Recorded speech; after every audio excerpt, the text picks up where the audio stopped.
সর্বপ্রথম যেটা গোসলের ফরজ, আমার আল্লাহ পাক, আমার নবী পাক, আমার কুরআন পাক, আমার হাদিস পাক, আমরা বলি না? জি, অবশ্যই কুরআন পাক, অবশ্যই আল্লাহ পাক। জি, কুরআন পাক এবং আমার আল্লাহ পাক।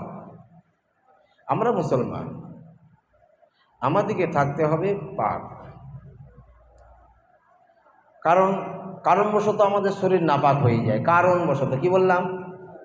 কারণবশত শরীর নাপাক হয়, তখন আমাদেরকে পাক পবিত্র হতে হয়। গোসল করলেই, আমি আজকে গোসল করছি, আমার শরীর নাপাক হয় না, আমি মনে করছি যে আমি নাপাক না, কারণ হলে হয়, না হলে কিন্তু শরীর পাকেই থাকে। কি বুঝলেন? পিশাব বসেছি, পিশাব শরীরে লেগে গেছে, পুরা শরীরটা নাপাক হয়েছে না? কি বুঝলেন? কারণবশত নাপাক হয়, সেটা হচ্ছে স্ত্রীর সাথে হামবিস্তার, স্বপ্নদোষ ইত্যাদি।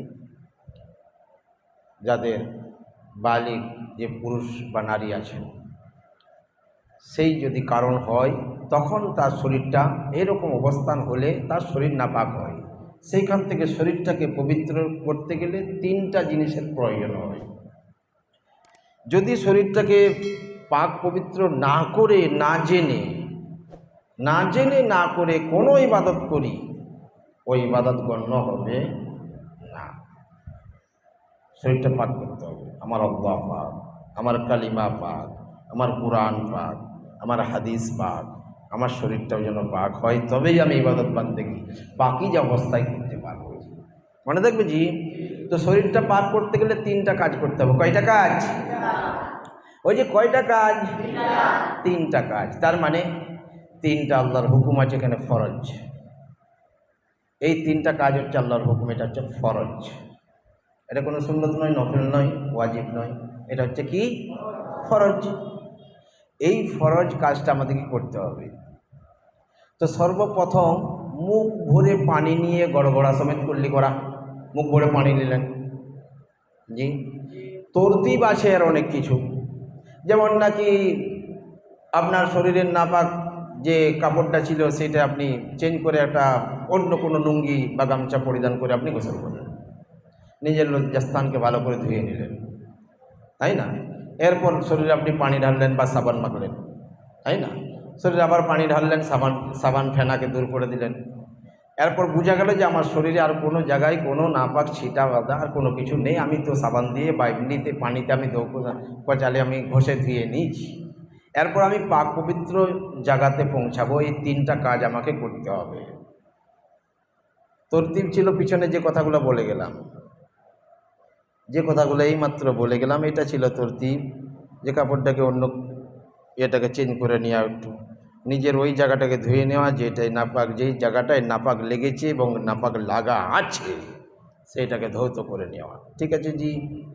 এরপর শরীরে পানি ঢাললাম, ভালো করে ঘষে নিলাম। কেউ আমাদের যুবকরা তো আমরা সকলে সাবান ব্যবহার করি, আগেকার। এখন অনেক মুরব্বী আছে সাবান মাখে না, প্রয়োজন নেই যে সাবানই মাখতে হবে, কিছু প্রয়োজন নেই।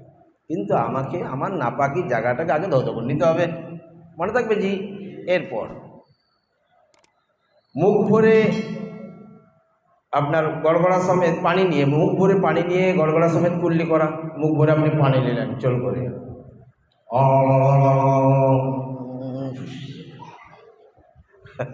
কইছে রে হাস জি।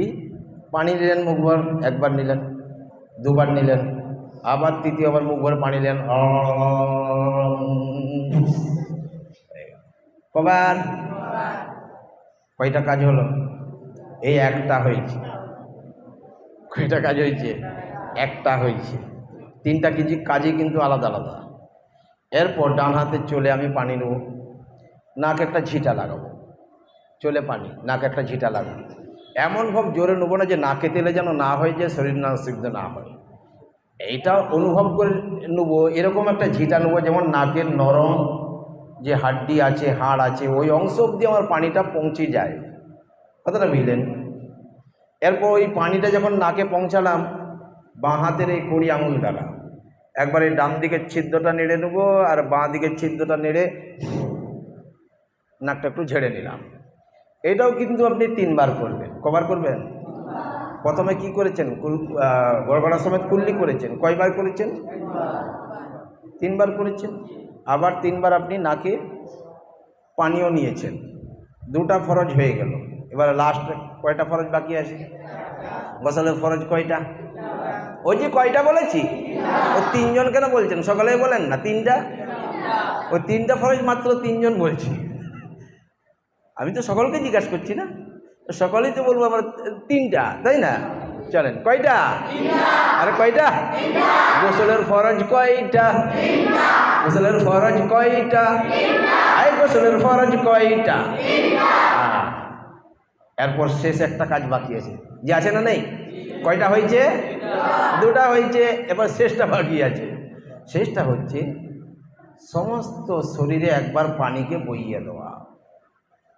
শরীরের সমস্ত অঙ্গে পানিকে একবার বইয়ে দেয়। যেমন আপনি নলকূপে গোসল করছেন, তো হাতে তো লোটা বদনা আছে, আবার কারো বাড়িতে উপর থেকে নলের ঝর্ণাও বলছে, তাই না?